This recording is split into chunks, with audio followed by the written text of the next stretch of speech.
Bonjour, on va essayer aujourd'hui de vous expliquer pourquoi et comment les cartes mécano en France sont devenues carrées. Ça a été une grosse interrogation, ça fait des années en fait que je me pose la question et à force de réflexion, je pense avoir enfin trouvé pourquoi.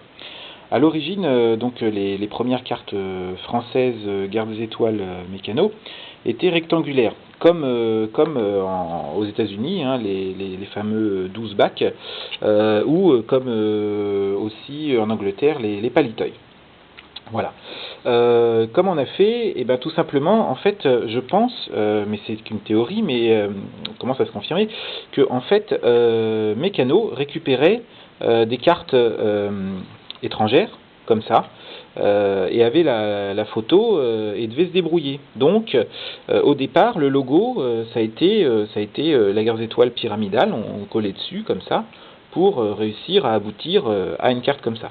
Et puis bon, il fallait cacher Kenner, donc on a inventé un logo mécano de la bonne taille pour cacher Kenner, juste ce qu'il fallait, hein, et puis en dessous 20th Century Fox 77. Voilà, donc avec ça on arrivait à faire des cartes mécano, parce qu'il n'y avait pas Photoshop à l'époque, donc c'était du simple collage. Voilà, donc ça c'était simple, bon voilà. Et puis, comme on en est venu au format carré, et ben tout simplement, bon je pense que ça sera expliqué dans l'expo Star Wars, mais voilà comment ma théorie. Pour cacher le logo Star Wars, bon bah voilà, on avait le logo pyramidal, mais je pense que chez Mécano ils se sont dit, c'est pas bon parce que Star Wars, là, ils arrivent à faire une continuité avec le S, le R, hein, qui fait tout le liseré comme on voit là, le W, et puis de nouveau le S. Et le titre français, c'est La Garde des Étoiles, et c'est pyramidal, et puis on voit, il y a une coupure, c'est pas beau, et puis c'est ce que font les Canadiens, on va se démarquer. Donc La Garde des Étoiles, on voit qu'on a inventé, hein, puisque sur les formats carrés, bon, le L ça marche pas trop, mais après on voit qu'on a le E qui commence le liseré, le D et le S. Donc c'est parfait, on a 3 lettres sur 4 sur le titre, donc allons-y, roulons. Et puis les premiers vaisseaux sortent, le diorama sort aussi, avec ce logo-là. Et plus ce logo-là est abandonné. Sauf que pour les cartes, si on reprend nos cartes là, on colle ça va pas. Ça va pas, soit on pourrait le grossir, mettre la taille des liserés, etc. Mais bon, c'est pas bon. On veut garder le principe du liseré.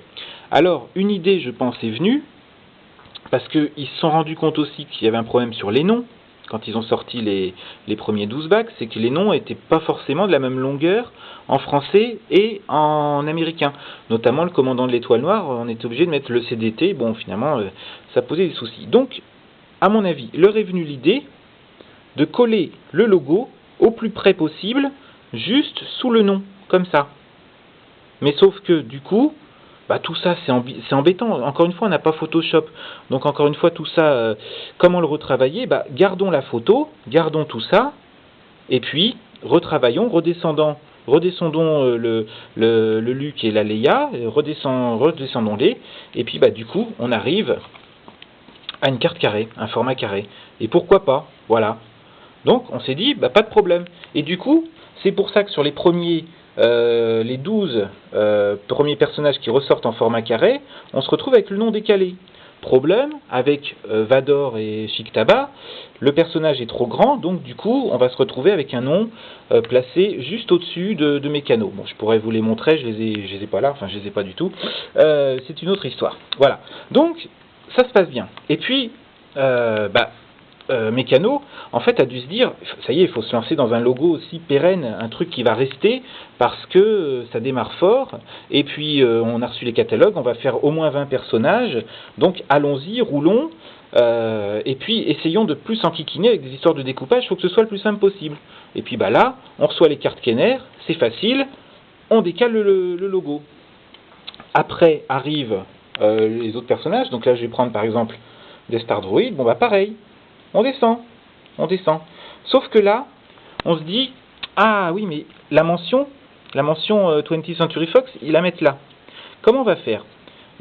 On va descendre la Garde des Étoiles comme ça, on va recomposer notre machin, donc au bout d'un moment, on va aussi peut-être mettre un petit peu de airbrush dans les coins là, juste ici, parce qu'il y a le personnage Hildebrand. Et puis là, à partir de la suite Guerre des Étoiles, les noms sont au même endroit sur les cartes étrangères, enfin anglaises, américaines, et sur les cartes françaises. On voit que c'est positionné au même endroit. Et puis du coup, on n'a plus trop de problèmes de logo, mais on prend quand même une petite précaution, on met un logo un petit peu grand comme ça. Après, il y a les cartes Empire contre-attaque, où là, c'est encore une autre histoire. Voilà, c'était l'explication. Donc voilà comment les cartes sont devenues carrées, tout simplement par l'adoption d'un logo que Meccano a voulu mettre en place partout, la Guerre des Étoiles, avec ce principe de liseré qui est chouette et qui reprend Star Wars, et voilà, qui pose moins de soucis que ce logo pyramidal qui était adopté dans un premier temps.